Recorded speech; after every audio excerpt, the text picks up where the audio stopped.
In 1896, the city of Miami was incorporated with a population of a few hundred people, so small that its entire founding meeting was held in a pool hall on a July afternoon. 130 years later, a single hedge fund billionaire would spend more than $650 million just assembling the land beneath one office tower in that same city. Miami was not supposed to exist. It was built on a swamp, financed on a rumor, and saved in its very first year by a freeze that destroyed almost everyone else's fortune but its own. What happened next was never inevitable. It was a chain of booms stacked on booms, each one bigger and more dangerous than the last, until the water that once made this city rich started coming for it instead. Before there was a city, there was a widow. Julia Tuttle arrived on the north bank of the Miami River in 1891, coming down from Cleveland, Ohio, with 2 grown children and a fortune built from her late husband's business interests. She bought 644 acres surrounding an old Spanish-era outpost called Fort Dallas, and she moved into a modest home in a landscape most Americans of the era considered a mosquito-choked wilderness, unfit for anything but hunting and citrus. Tuttle had a different idea. She wrote to a friend that it was, in her words, the dream of her life to see that wilderness turned into a prosperous country. For 5 years, almost nobody believed her. The man she needed to believe her was Henry Flagler, a co-founder of Standard Oil, who had reinvented himself as a railroad and hotel magnate, laying track down Florida's east coast one resort town at a time. Flagler had already built his empire as far south as Palm Beach, and he saw no reason to go further. Tuttle wrote to him. She visited him in person. He turned her down more than once. Then nature did what persuasion could not. Over the winter of 1894 into 1895, a series of hard freezes tore through central and northern Florida.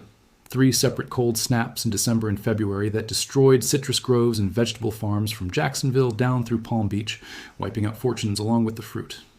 Tuttle's land, 60 miles further south, was untouched. As the story has been told for well over a century, she sent Flagler a branch of fresh orange blossoms, still fragrant, proof that the freeze had never reached her riverbank. Some historians argue the blossoms were more legend than deciding factor, that Flagler had already sent men south to investigate. Either way, the outcome was the same. Flagler agreed to extend his railroad to Biscayne Bay, and in exchange, Tuttle handed over roughly half her land, including the ground for a hotel and a rail terminal for free. Keep that in mind. A woman gave away half of everything she owned to build a city that would spend the next century deciding, over and over, who got to share in what came next. That question would not be answered kindly, and it will come back around before this story is finished. The first train reached the settlement in April of 1896. Weeks later, Miami had its first newspaper, the Miami Metropolis, and its first bank. On July 28, 1896, the city was formally incorporated, its founding vote cast by the men gathered in that pool hall. Because Julia Tuttle, the woman whose persistence had made the entire event possible, could not vote. Women in Florida would not gain that right for another 24 years. On the final night of that same year, Flagler's Royal Palm Hotel opened on the north bank of the river, a 5-story wooden palace with electric lights and a swimming pool, drawing guests with names like Rockefeller, Carnegie, and Vanderbilt, down to a town that had not existed 12 months earlier. Miami had its founding myth, its railroad, and its first taste of the wealthy visitors it would spend the next century chasing. Flagler himself was not finished. In 1905, at nearly 75 years old and increasingly frail, he committed to what engineers of the time told him could not be done, extending his railroad another 128 miles past Miami, over open ocean, all the way to Key West. It took 7 years, roughly 4,000 laborers at any given time, and an estimated $50 million, a sum worth well over $1 billion today, to complete what newspapers of the era called the 8th wonder of the world. When the first train finally pulled into Key West on January 22, 1912, Flagler, nearly blind by then, stood on the platform in tears as cheering schoolchildren surrounded him. He would die the following year. His overseas railroad would not outlive him by nearly as long as anyone expected. Remember that railroad. What the ocean allowed Flagler to build, it would eventually take back. For the first 2 decades of the 20th century, Miami grew the way small resort towns grow, steadily, unglamorously, one hotel and one rail spur at a time.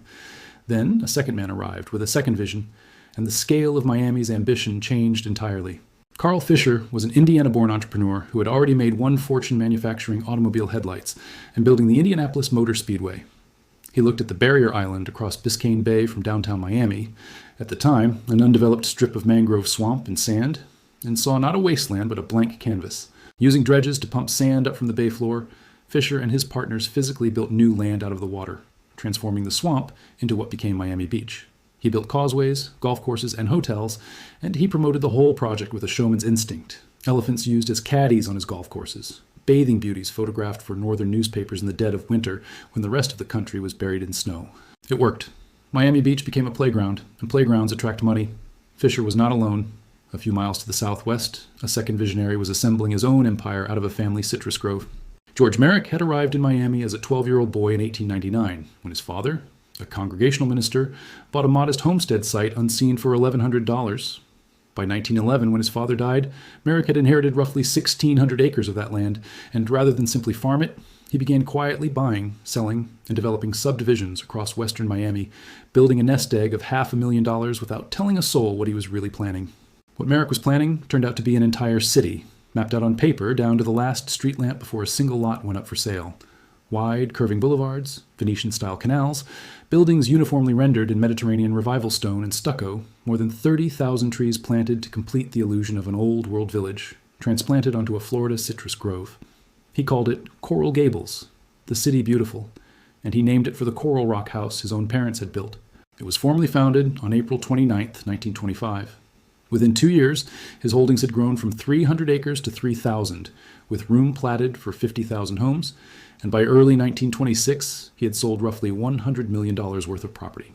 Merrick was, by every account, a genuine idealist among a field of pure profiteers, a man who wrote poetry in his spare time and who insisted, against the advice of his own sales staff, on covenants and architectural standards meant to make Coral Gables the one corner of the boom built to last.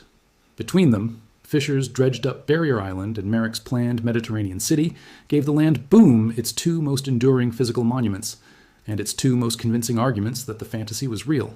That money set off the first great stacked boom of Miami's history, and it would not be the last time speculation outran the ground beneath it.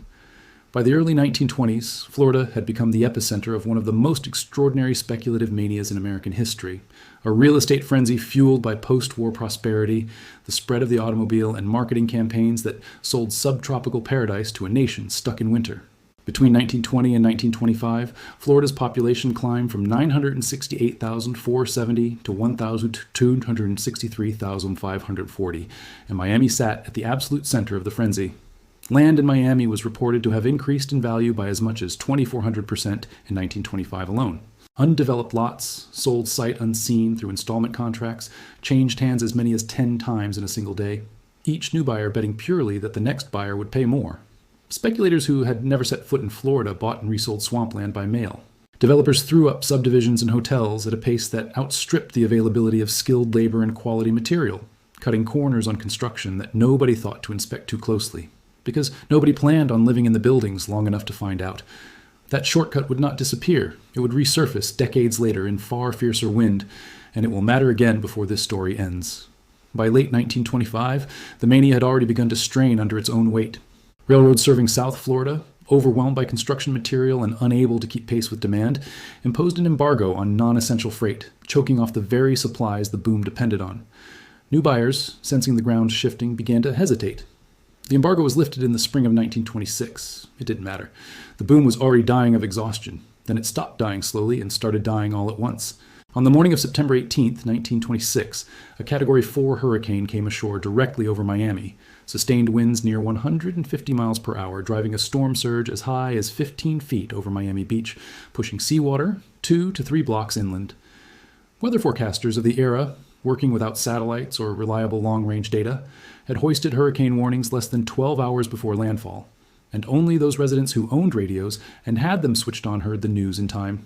When the eye of the storm passed directly over downtown Miami around 6:30 that morning, the wind died and the sky cleared, and thousands of people who had never experienced a hurricane in their lives, recent arrivals swept in by the land boom, walked outside to survey the damage, unaware that the storm's second half was still coming. Most of the deaths and injuries happened in that second surge as the eastern wall of the hurricane slammed back into a city full of people standing in the open street. The storm killed at least 372 people and injured roughly 6,000 more, with some estimates of the total death toll running considerably higher once secondary fatalities are counted. In Miami Beach alone, the storm surge destroyed more than 4,000 homes outright, damaged another 9,000, and displaced roughly 25,000 people. Every building in downtown Miami was reported either damaged or destroyed. Total losses across South Florida ran close to $100 million in 1926 currency, a figure that, adjusted for the scale of wealth destroyed relative to the era, has been estimated at well over $200 billion in modern terms. Here is the dramatic irony at the heart of it. The very newcomers the boom had lured south, people who had bet their savings on a city selling them eternal sunshine, had no framework at all for the one kind of disaster that has always defined this coastline. 2 years later, in 1928, a second major hurricane struck near Lake Okeechobee, breaching agricultural dikes and killing an estimated 2,500 people, most of them migrant farm workers whose deaths registered far less in the national press than the destruction of Miami Beach real estate had 2 years earlier. Together, the two storms did what economists would later recognize. Florida's Great Depression began 3 full years before the rest of the country's, its bust triggered not by a stock market crash, but by wind and water. The railroad's turn came 9 years later, and it came for the people who could least afford it. By 1935, several hundred unemployed World War I veterans, many of them former members of the so-called Bonus Army, who had once marched on Washington, demanding pay the government had promised them, were living in barracks-style labor camps in the upper Florida Keys, building a new highway for the Roosevelt administration's federal relief program. On September 2nd, Labor Day, a hurricane far more powerful than the 1926 storm, winds estimated near 185 miles per hour, the lowest barometric pressure ever recorded at landfall in the United States, bore down on the camps with almost no warning. A rescue train was finally dispatched from Miami that afternoon, but it left late, was delayed further at a drawbridge held open for holiday traffic, and was still miles from the camps when an 18-foot storm surge swept its cars off the rails. The storm killed at least 485 people, roughly 260 of them veterans, who had already survived a war only to be forgotten by the same government that put them in that camp. Ernest Hemingway, then living in Key West, helped recover bodies from the wreckage and published a furious essay days later accusing federal officials of criminal negligence. An official government inquiry ultimately placed the blame on the weather, not on the men who had delayed the evacuation. Flagler's overseas railroad, the eighth wonder of the world, that had taken 7 years and roughly 4,000 workers to build, was too badly damaged to ever run again. Its bridges were converted into a highway. Its rails were never relayed. George Merrick, the poet-developer who had built Coral Gables lot by lot on his father's citrus grove, refused at first to believe the boom he had helped invent was finished. He kept building through 1927, trying to launch new developments, even after the hurricane had wiped out his buyers and frozen his credit. It did not work. By 1928, his company was insolvent, his fortune gone, the same nest egg he had spent a decade building consumed by debts he would spend the rest of his life trying to repay. He ended his career not as a real estate visionary, but as a small-town postmaster, quietly sending installments of his salary toward debts from a city he no longer controlled, until he died of a heart attack in 1942 at the age of 56. The man who had platted streets for 50,000 homes did not live to see even a third of them built. The boom was over. Miami spent the next decade and a half rebuilding slowly, propped up by seasonal tourism and the New Deal construction projects that kept much of the country afloat through the 1930s. Then the Second World War arrived, and with it, thousands of young servicemen who trained in South Florida's warm winters and, in many cases, remembered the beaches long after the war ended. When they came back, not in uniform, but with families and disposable income, Miami had its second act ready and waiting. The post-war decades brought new hotels, new highways, and a new demographic that would reshape the city more completely than any hurricane. On New Year's Day, 1959, Fulgencio Batista's government collapsed in Havana, and Fidel Castro's revolutionary forces took power, and within months, the first waves of Cuban exiles began arriving in Miami, 90 miles across the Florida Straits. The United States government, treating the exiles as living proof of communism's failures, backed their arrival with real money. Washington established the Cuban Refugee Emergency Center inside Miami's old Freedom Tower, and federal spending on resettlement, healthcare, and education for Cuban arrivals climbed from roughly $4 million in its first year to nearly $40 million annually by 1962, and close to $140 million a year by the early 1970s. By the time the formal Cuban refugee program wound down in 1974, the federal government had spent an estimated $957 million, resettling roughly 650,000 people. The Cuban population of the United States grew from about 79,000 in 1960 to more than 439,000 by 1970, the overwhelming majority of them settling in and around Miami. Over the following 2 decades, those exiles built an entire business class, a bilingual media culture, and whole neighborhoods, Little Havana chief among them, that transformed Miami's identity from a sleepy southern resort town into a genuinely international city. This was Miami's third great boom, quieter than the land mania of the 1920s, but arguably more permanent, An entire economy and culture built by people who had lost everything once already and were determined not to lose it twice. But that same era of transformation had a darker parallel unfolding just north of downtown, in a neighborhood most tourists never saw. Overtown had been, since Miami's founding in 1896, one of the only parts of the city where black residents were legally permitted to live, a product of the same Jim Crow segregation that shaped nearly every southern city of the era. Despite those restrictions, Overtown thrived. By the mid-20th century, it had earned the nickname the Harlem of the South, a dense, self-sustaining neighborhood of black-owned businesses, churches, and nightclubs where performers like Nat King Cole and Billie Holiday played to packed houses on the same nights they were barred from staying in the segregated hotels across the bay. Its population peaked at roughly 50,000 people. In the 1960s, city, state, and federal planners chose to route Interstate 95 and later Interstate 395 directly through the heart of Overtown, connecting downtown Miami to the beaches with a faster, straighter road. An alternate path, running along existing rail corridors with far less residential displacement, was available and was passed over. Using eminent domain, authorities seized and demolished hundreds of businesses, dozens of churches, and several schools, forcibly relocating more than 12,000 residents, nearly all of them black, in a process that offered property owners compensation well below market value and offered renters, on the overwhelming majority of the neighborhood, nothing at all. When the highway's southernmost leg opened in 1968, Overtown's population had collapsed from around 50,000 to roughly 10,000 people. One former resident, interviewed decades later after resettling a few miles away in Liberty City, recalled her father being forced from the family home in 1965 and said she still gets emotional discussing it, just as her father had before her. Today, a concrete highway support beam stands where some residents' front yards once were. The people who built one of Miami's great cultural institutions were never meaningfully compensated for what the city's growth cost them, and the neighborhood never recovered its population, its businesses, or its music scene. Miami's boom, in other words, was never distributed evenly. Somebody always absorbed the cost of somebody else's expansion. That imbalance did not end with the highway, and it has not ended today. By the late 1970s, Miami had found a fourth engine of growth, and this one ran almost entirely outside the law. Colombian cartels, capitalizing on America's surging cocaine appetite and Miami's proximity to smuggling routes through the Caribbean, turned the city into the primary entry point for the drugs' flow into the United States. The violence announced itself on July 11, 1979, when gunmen opened fire inside a liquor store at the Dadeland Mall in broad daylight, killing a rival drug figure and his bodyguard in a shootout so brazen that a Miami police officer coined the term that would define the decade, the Cocaine Cowboys. What followed was a period of violence almost cinematic in its excess. Bodies found in hotel rooms, shootouts on freeways, cocaine-laden planes colliding in Miami's night sky, because there were simply too many of them flying in the dark at once.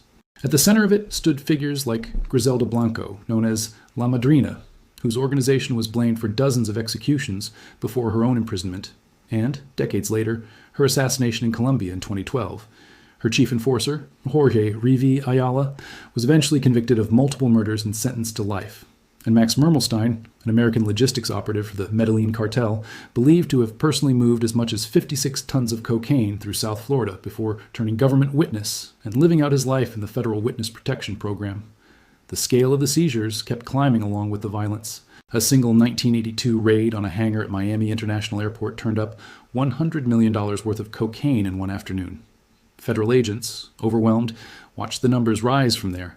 Hundreds of millions in a single seizure, then billions moving through the region annually, then an entire regional economy quietly rewired around a substance most of its residents never touched. One academic study using synthetic control methods estimated that the murder rate per 100,000 residents in the Miami area rose by more than 40% in the 7 years following 1980, with property crime climbing by roughly a quarter to a third, and robbery rates surging by as much as 70%, driven by cartel violence, layered on top of a simultaneous refugee crisis. Imagine, for a moment, standing on the tarmac at Miami International Airport on any given night in 1980, watching small planes stack up overhead in a holding pattern with their running lights off. So many that, on at least one occasion, 2 of them collided in midair and scattered bodies across the beach below. That same year, Fidel Castro, briefly reopening the port of Mariel, allowed anyone who wished to leave Cuba to do so. Over roughly 5 months, some 125,000 Cuban refugees arrived in South Florida in what became known as the Mariel boatlift, a wave that increased Miami's population by nearly 10% almost overnight, and included, according to U.S. government identification at the time, around 1,650 individuals with serious criminal records who were promptly jailed on arrival. The overwhelming majority of Marielitos were not criminals. They were ordinary people fleeing a collapsing economy, but their arrival, layered on top of an already exploding drug war, gave Miami a reputation for lawlessness that outlived the decade. And the money had to go somewhere. By the early 1980s, drug trafficking was estimated to be worth as much as $12 billion a year to the South Florida economy, rivaling legitimate tourism and real estate combined. Miami's branch of the Federal Reserve reported a currency surplus of roughly $5 billion, overwhelmingly in $50 and $100 bills, more excess cash than all 11 of the country's other Federal Reserve banks combined. That cash did not stay in duffel bags. It moved into condominium towers, into banks, into legitimate-looking real estate developments that laundered fortunes into the very skyline tourists would later photograph. Miami's glittering waterfront, in no small part, was bought with money nobody could explain. While cartel money rewired the skyline, a very different fight was unfolding a few miles away on the same barrier island Carl Fisher had dredged out of the bay 60 years earlier. By the 1970s, Miami Beach's Ocean Drive had decayed into what locals nicknamed God's Waiting Room, a strip of once grand Art Deco hotels turned into cheap rooming houses for elderly retirees, many of them Holocaust survivors, living out their final years on peeling porches while the buildings around them crumbled. Developers wanted the whole strip gone, cleared for new high-rises. Barbara Bear Capitman, a Chicago-born activist in her late 50s, 61 at the time the district was finally protected, stood in front of bulldozers and organized candlelight vigils to save it, co-founding the Miami Design Preservation League in 1976 with designer Leonard Horowitz, who chose the pastel color palette that would later define the neighborhood's postcard image. In 1979, largely because of her efforts, the Square Mile Art Deco Historic District was placed on the National Register of Historic Places, protecting more than 800 buildings, even as several, including the Senator Hotel, were torn down before the effort could save them. Capitman died in 1990. Having spent her final years watching the neighborhood she saved from demolition slowly turned fashionable again. She could not have known how fashionable it would eventually become, or how much money the pastel hotels she chained herself to would someday be worth. None of this success protected the city from what nature had planned next. On August 24, 1992, Hurricane Andrew made landfall in Homestead, just south of Miami, as a Category 5 storm, one of only 4 hurricanes to strike the United States mainland at that intensity since 1900. Sustained winds reached 165 miles per hour, with gusts recorded as high as 174. The storm destroyed more than 63,000 homes outright and damaged well over 100,000 more. In Homestead itself, nearly every mobile home in the area was destroyed. Countywide, roughly 90% of all mobile homes were damaged beyond repair.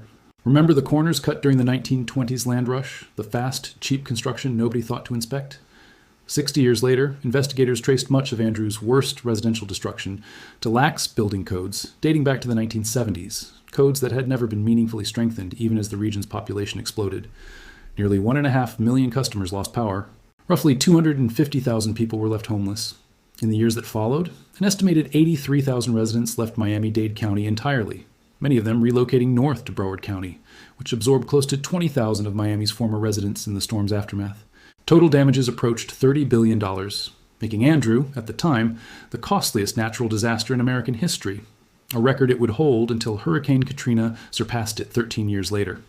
Survivors described scenes that read less like a weather event than a demolition. One Coral Gables detective, whose own home near the falls was struck by an uprooted mango tree, later recalled furniture lifted whole and stacked into the corner of a bedroom by wind alone, as if some enormous unseen hand had cleared the room. Homestead Air Force Base, a major regional employer, was effectively destroyed and never fully reopened at its former scale. The mayor of Homestead estimated that roughly half the town's population left for good. Some places never really came back. But out of the wreckage came reform. In Andrew's aftermath, Miami-Dade County adopted some of the strictest hurricane building codes in the entire United States, a hard-won correction that would help shape, and decades later, complicate, everything the city built next. The rebuilding money fueled a fresh condominium boom through the early 2000s, one so aggressive that Miami area home prices climbed roughly 138% between January 2000 and their 2006 peak, outpacing nearly every other major market in the country. When the national mortgage crisis hit in 2008, Miami fell just as hard as it had risen. Home prices collapsed by roughly 48% from peak to trough, and Miami-Dade recorded one of the highest foreclosure rates of any county in the nation, hitting condo associations in Miami Beach especially hard as buildings full of underwater owners slid toward insolvency. It took nearly a decade for the skyline to fill back in. Then, in the early hours of June 24, 2021, a 12-story oceanfront condominium in the neighboring town of Surfside, just north of Miami Beach, partially collapsed while most of its residents were asleep. 98 people died. Federal investigators would spend years determining the cause, eventually tracing the failure to a structurally undersized pool deck, built decades earlier with concrete weaker than code required, further weakened over the years by added planters and long-term corrosion nobody had adequately addressed. It was not a hurricane, and it was not sabotage. It was ordinary neglect, compounding quietly for 40 years, the same kind of shortcut in construction and oversight that had cost lives in the 1920s and again in 1992, only this time the disaster arrived on a clear, windless night. Miami's building codes had been rewritten after Andrew to survive wind. Nobody had rewritten them fast enough to survive time itself. Rebuilding money and grief alike flowed into the region, alongside a wave of international capital, hedge fund relocations, and pandemic-era migration from higher-tax northern states, fueling Miami's fifth and most recent boom, a decades-long transformation into what local boosters now call Wall Street South. Financial firms that had operated out of Chicago and New York for generations began relocating their headquarters to Miami's Brickell financial district, chasing lower taxes and a warmer regulatory climate. Hedge fund billionaire Ken Griffin, at the time the wealthiest resident of Illinois, announced in June of 2022 that he was moving his firm, Citadel, and its market-making arm, Citadel Securities, from Chicago to Miami, citing crime and political frustration back home. He purchased a single waterfront parcel in Brickell for $363 million, then kept buying, spending more than $650 million in total, assembling the land for a planned 54-story headquarters tower designed by the architecture firm behind some of the world's tallest buildings, a project with an estimated total cost around $2.5 billion. Local business leaders welcomed the move as proof the city was becoming what the press had already started calling Wall Street South, and one Miami development executive went so far as to compare Griffin's arrival to LeBron James' decision to bring his basketball career to South Florida over a decade earlier. Condominium towers rose across Brickell, Edgewater, and downtown at a pace not seen since the 1920s. Miami's construction volume reached $27.4 billion in 2023 alone, a rise of 73% from just 9 years earlier, and the broader metro region's population climbed past 6 million residents. Watch the arc of it, from a founding population of a few hundred to 249,000 by 1950, to 442,000 at the 2020 census, to just shy of 490,000 within the city limits by 2025. Each number bigger than the one before it, each boom taller than the last one, right up until the moment the ground itself started giving the answer back. Because the same water that built Miami's fortune is now the thing quietly unmaking it. NOAA measurements show sea levels around Miami have risen roughly 6 inches since the year 2000, a shift that sounds small until it is measured against a city built, in large part, at or barely above sea level. High tide flooding, once a rare nuisance, now occurs with far greater frequency than it did 2 decades ago, and no AA projects 4 to 8 additional inches of rise before the end of this decade. Researchers studying Miami's exposure have estimated that the region holds roughly a quarter of all homes in the entire United States considered at risk of coastal inundation. The financial reckoning has already begun. Multiple major insurers have pulled back from or exited Florida's property market entirely, citing unsustainable storm and flood risk. And premiums for condominium buildings have roughly doubled over the past several years. Florida condo sale prices, in some surveys, have already fallen by about 12% from their late 2022 peak, even as single-family home prices have largely held steady, splitting the market between the newly resilient and the newly uninsurable. In its 2025 Global Real Estate Bubble Index, the Swiss bank UBS ranked Miami as the world's single riskiest housing market for a potential price collapse, ahead of both Los Angeles and New York, with a risk score exceeding even the peak reached during the 2006 housing bubble that preceded the last national crash. Meanwhile, a 2025 study by United Way of Miami found that more than 500,000 households across Miami-Dade County were either living in poverty or unable to afford the county's basic cost of living. And by March of 2026, Miami's overall cost of living was running roughly 21% above the national average. Even so, the very top of the market has kept climbing. By December of 2025, the Miami metro area counted over 10,000 homes listed at $1 million or more. Beneath that luxury layer, entire households were being priced out block by block. And for the first time in years, the population itself has begun to reverse. Miami-Dade County recorded a net loss of just over 10,000 residents between mid-2024 and mid-2025, one of the largest numeric population declines of any county in the entire United States that year, driven by a combination of middle-class residents priced out of the region and a sharp and national slowdown in the international migration that had powered Miami's growth for decades. The same kind of migration that had rebuilt this city, twice already, after disasters far worse than an insurance bill. The exodus rarely makes the news the way a hurricane does. Researchers studying sea level rise have identified a second, quieter form of displacement, layered on top of the flooding itself. As waterfront property in low-lying neighborhoods becomes riskier to insure and finance, wealthier buyers have begun moving toward the small pockets of naturally higher ground scattered across the city. A limestone ridge running a few feet above sea level through historically modest, often minority neighborhoods that sit just above their flood-prone neighbors. Researchers call the phenomenon climate gentrification. Property values on that high ground have already started rising faster than in the flood-exposed neighborhoods below it, and some of the same working-class communities that were never compensated for what earlier booms cost them are now being priced out of the one advantage the map had accidentally given them: elevation. It is, in its own way, Overtown's story again, just written in flood maps instead of highway plans, a decision made far above the people living through it, determining who gets pushed out to make room for whoever comes next.